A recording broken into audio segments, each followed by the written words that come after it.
अगली क्लास जिसमें आपको बताऊंगा इधर ट्रंप ने ठोका, उधर चीन का धोखा, पाकिस्तान और मुनीर के साथ गजब कांड कर दिया पीएम मोदी ने। भाई हाफिज मरने की कगार पर, मुनीर का खास सैफुल्ला भी टारगेट लिस्ट पर आया। रातों रात क्या खेला हो गया। मोदी, जिनपिंग और पुतिन क्या ट्रंप का इलाज करने के लिए चीन के साथ सेटिंग गेटिंग करने वाले हैं पीएम मोदी के। नरेंद्र मोदी से भिड़ने चले पाकिस्तान के फर्जी फील्ड मार्शल असीम मुनीर के बुरे दिन शुरू हो चुके हैं। असीम मुनीर कभी अमेरिका के दम पर, कभी चीन के दम पर उछलता है। उसे लग रहा था कि नरेंद्र मोदी से उसे अमेरिका और चीन बचा लेंगे, लेकिन नरेंद्र मोदी ने ऐसा गेम पलट दिया कि एक झटके में मुनीर की हवाबाजी निकल गई। क्योंकि आप देखिए कि ऑपरेशन सिंदूर के बाद जिस मुनीर को अमेरिका बुलाकर ट्रंप लंच करवा रहे थे, जिस मुनीर के आतंक पर अमेरिका कुछ बोलने को तब तक तैयार नहीं था, उस अमेरिका को कुछ ही महीने में नरेंद्र मोदी ने ऐसा टाइट किया कि अमेरिका ने पहलगाम हमला करवाने वाले आतंकी संगठन TRF द रेजिस्टेंट फ्रंट को बैन करने का ऐलान कर दिया। इसका सीधा मतलब यह है कि अमेरिका ने भी मान लिया है कि पहलगाम अटैक पाकिस्तान ने कराया। अमेरिका ने भी मान लिया है कि पहलगाम अटैक को द रेजिस्टेंस फोर्स ने अंजाम दिया। अमेरिका ने मान लिया है कि द रेजिस्टेंस फोर्स लश्कर तैयबा का ही मुखौटा संगठन है और यह आतंकियों का संगठन। अमेरिका से यह ऐलान करवा लेना भारत की बहुत बड़ी कूटनीतिक जीत है और इससे पाकिस्तान और असीम मुनीर की बैंड बजने वाली है। क्योंकि TRF का अमेरिका से बैन होने का मतलब यह है कि असीम मुनीर को अब सैफुल्ला कसूरी जैसे आतंकवादी को पालने की कीमत चुकानी होगी। सैफुल्ला कसूरी को असीम मुनीर हाफिज सईद का उत्तराधिकारी बनाने में जुटा था, लेकिन नरेंद्र मोदी ने एक ही दाव में असीम मुनीर, सैफुल्ला कसूरी और हाफिज सईद सबका खेल खत्म कर दिया। नरेंद्र मोदी की इस कूटनीतिक स्ट्राइक से पाकिस्तान का क्या बुरा हाल होने वाला है, आज आपको यह बताऊंगा।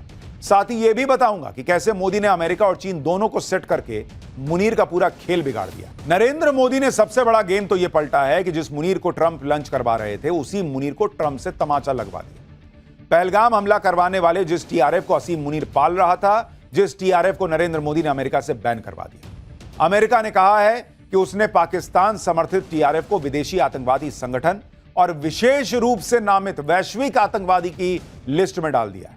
अमेरिकी विदेश मंत्री मार्को रूबियो ने बयान जारी करके इसकी जानकारी दी और इसकी वजह भी बताई। रूबियो ने प्रेस स्टेटमेंट में कहा कि लश्कर तैयबा के मुखौटे और प्रॉक्सी TRF ने 22 अप्रैल 2025 को भारत के पहलगाम में हुए हमले की जिम्मेदारी ली थी।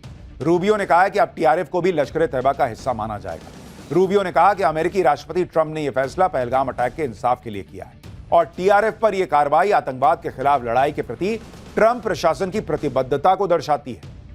इसका सीधा मतलब यह है कि अमेरिका ने पाकिस्तान को इशारा दे दिया है कि भारत मारेगा तो अमेरिका पाकिस्तान को बचा नहीं पाएगा। भारत के रास्ते में अमेरिका नहीं आएगा, कोई टांग नहीं अड़ाएगा। विदेश मंत्री एस जयशंकर ने इसी वजह से कहा है कि TRF को विदेशी आतंकवादी संगठन घोषित करने के अमेरिका के फैसले पर खुशी है। यह भारत और अमेरिका के बीच मजबूत होते रिश्ते की पहचान है। यह मोदी की डिप्लोमेसी का दम है कि अमेरिका को मानना पड़ा कि TRF आतंकी संगठन है जिसने पहलगाम अटैक किया है।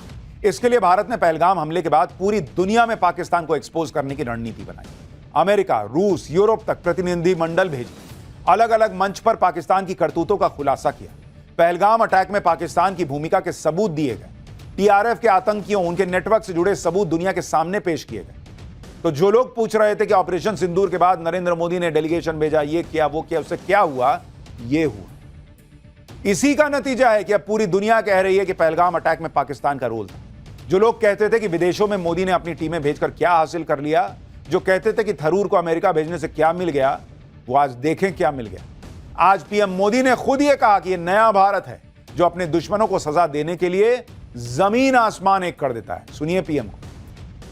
भारत तो पहले दिन से जानता था कि पहलगाम अटैक में TRF का हाथ, लेकिन अब अमेरिका से TRF को वैश्विक आतंकी संगठन घोषित करवाकर कैसे मोदी ने मुनीर को झटका दिया है, यह भी आपको समझना चाहिए।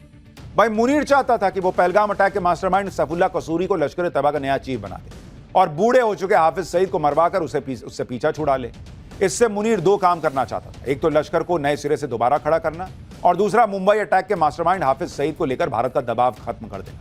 लेकिन मोदी ने TRF को विदेशी आतंकवादी संगठन घोषित करवाकर सैफुल्ला कसूरी और हाफिज सईद दोनों को एक साथ निपटा दिया, क्योंकि लश्कर का सारा गेम तो TRF के दम पर चल रहा था। लेकिन अब TRF की विदेशी फंडिंग पर रोक लग जाएगी। TRF के आतंकियों के सारे विदेशी बैंक खाते फ्रीज हो जाएंगे। TRF पर बैन लगने से सैफुल्ला कसूरी भी वैश्विक आतंकी बन गया है और हाफिज सईद को तो संयुक्त राष्ट्र और अमेरिका पहले ही वैश्विक आतंकी घोषित कर चुके हैं। यानी अब अगर मुनीर ने कसूरी और हाफिज सईद जैसे आतंकियों की फील्डिंग करनी नहीं छोड़ी तो मुनीर के लिए भी मुसीबत और बढ़ जाएगी। अमेरिका ने टीआरएफ को बैन करके सिर्फ मुनीर के मुंह पर तमाचा ही नहीं मारा, बल्कि पाकिस्तान सरकार को भी किसी को मुंह दिखाने लायक नहीं छोड़ा।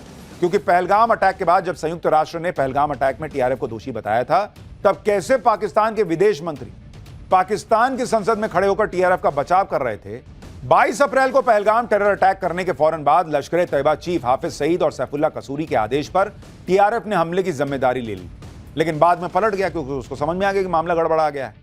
कहने लगा कि पहलगाम अटैक में तो टीआरएफ का कोई हाथ ही नहीं है, हमारी तो वेबसाइट हैक हो गई, टीआरएफ ने तो हमले वाला बयान ही नहीं दिया था। दरअसल टीआरएफ के बयान से पलटना असीम मुनीर के दिमाग की उपज थी। असीम मुनीर जानता था कि अगर पहलगाम अटैक में टीआरएफ का लिंक आ गया तो इसका सीधा मतलब होगा कि हमले को लश्कर-ए-तैयबा ने अंजाम दिया।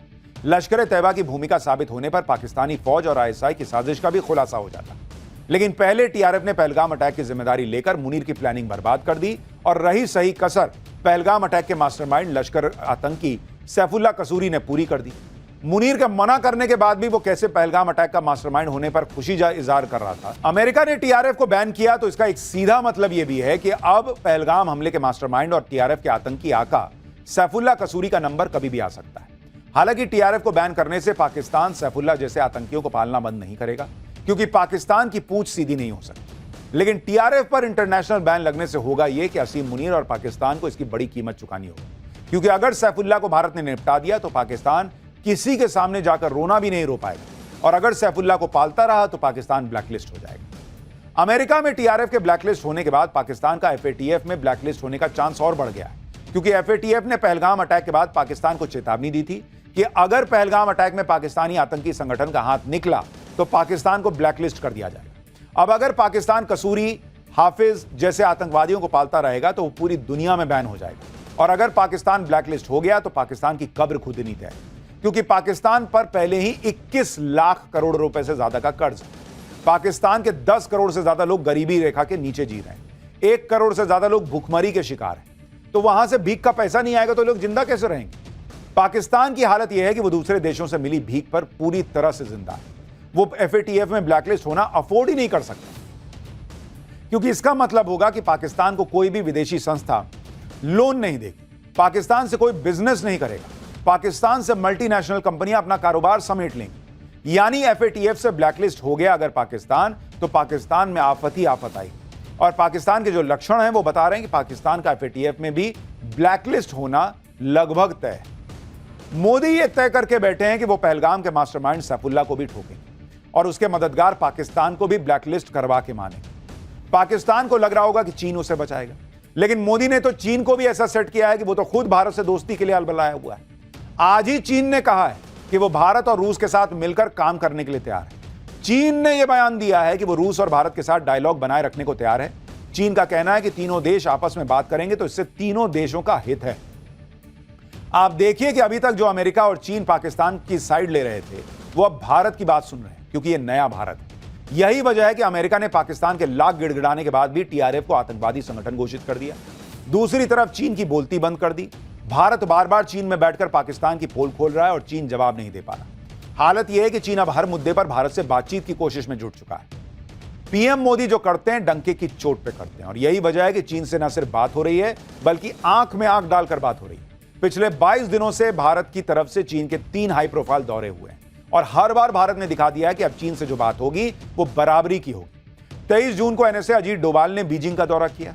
उन्होंने चीन के विदेश मंत्री वांग यी के साथ सीमा विवाद पर बात की। इसके 2 दिन बाद 26 जून को रक्षा मंत्री राजनाथ सिंह ने किंगदाओ की यात्रा की।